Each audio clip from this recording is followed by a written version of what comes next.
The title of this story is MR.MEN, LITTLE MISS Vets. It was written and illustrated by Adam Hargreaves.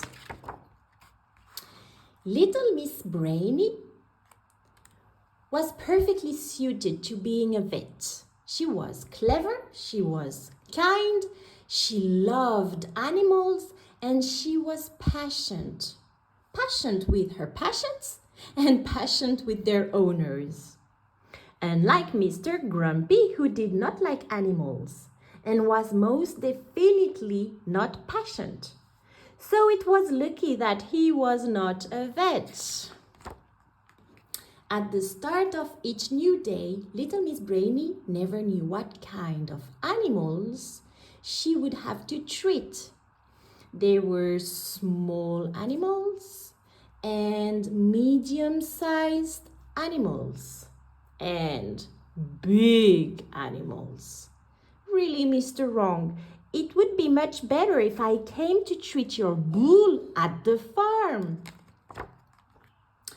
There were regular pets like cats and dogs and hamsters and rabbits, and there were exotic pets like snakes and spiders and frogs.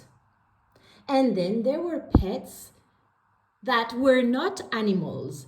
Mr. Nonsense was concerned about his pet rock, which was a bit of a surprise, but little Miss Brainy was able to reassure him that it was perfectly normal for a pet rock to stay so still.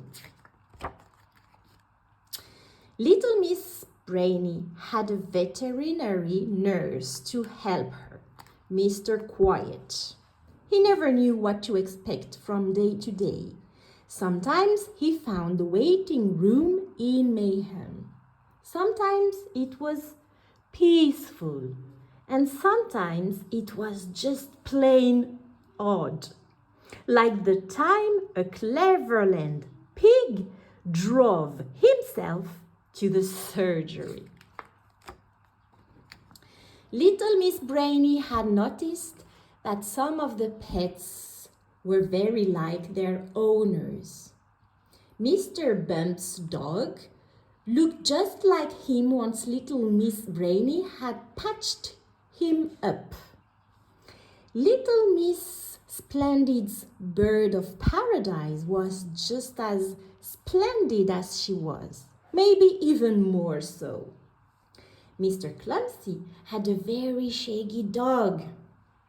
Mr. Tickle's kitten was as long and wriggly as his arms. And Mr. Greedy's cat was just as greedy as he was. However, some owners were not like their pets. Mr. Forgetful did not have a memory like his pet elephant. Some days, little Miss Brainy had very puzzling visits. Mr. Silly brought in his cat. "I'm worried," he said. "My cat has been acting very strangely of late." "Woof!" barked the cat. "Gosh, that is very peculiar," said little Miss Brainy with concern. "Oh, that's perfectly normal," explained Mr. Silly. "All cats bark in nonsense land. No, the problem is that she's stopped burying bones." There wasn't a cure for that.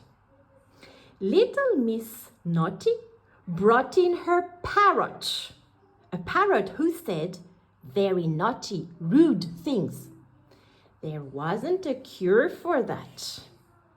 And little Miss Quick brought in her pet tortoise. "He's too slow, he can't keep up with me," complained little Miss Quick. And again, there wasn't a cure for that. Although little Miss Brainy did have one suggestion.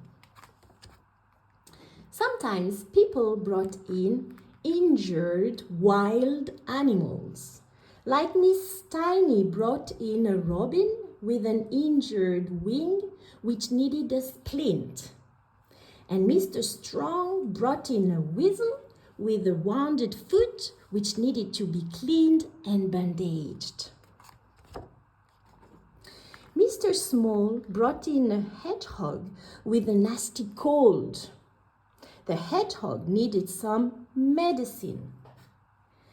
And little Mr. Bourne brought in an animal in a box. This snail has lost its shell, she announced. Little Miss Brainy examined the snail.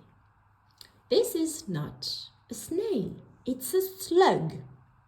Nonsense, cried little Mr. Bourne. I know a shell-less snail when I see one. I assure you it's a slug, said little Miss Brainy. No, it's a snail. Little Miss Brainy sighed. It was going to be a long day. It could be hard work being a vet. Animals did not always fall ill during the day.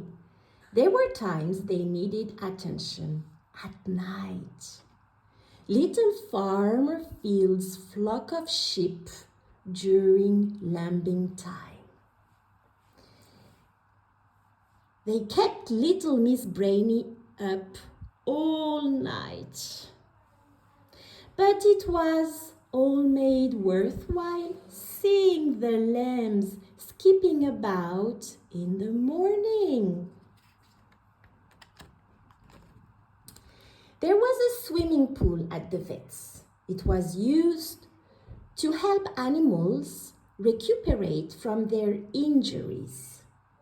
Mr. Quiet was helping a horse with a broken leg to exercise in the pool. The Cleverland pig had other ideas about how the pool ought to be used.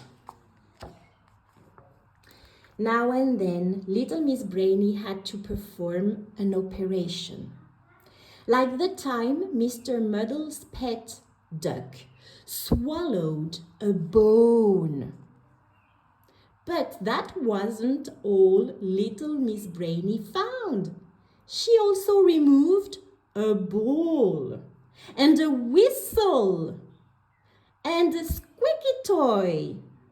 Perhaps Mr. Muddle's duck is muddled up as its owner.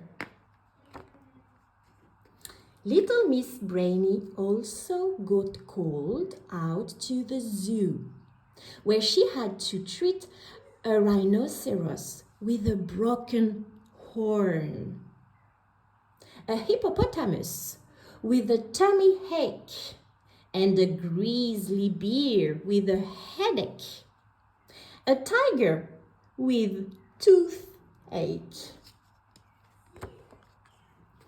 a crocodile with backache, and a giraffe with neck-ache. You must have treated every sort of animal on the planet, said the zookeeper. I certainly have, laughed little Miss Brainy. I don't think there's anything that could surprise me. I've had pet rocks and barking cats and Cleverland pigs and shell-less snails. Now, just between you and me, little Miss Brainy may have spoken too soon. Look what animal she's going to treat. Little Miss Brainy went back to her clinic and was finishing up for the day when Mr. Quiet came in. Mr. Impossible has just brought in his pet. Its teeth need cleaning. Send him in, said little Miss Brainy. That won't be so easy, grimaced Mr. Quiet. In fact, you'll need to do it in the car park. So, little Miss Brainy went outside. Mr. Impossible's pet was more than a little unusual and a lot more than little. Oh, it was a Tyrannosaurus Rex. Now, that was a surprise, a big surprise. And this is the end of the story.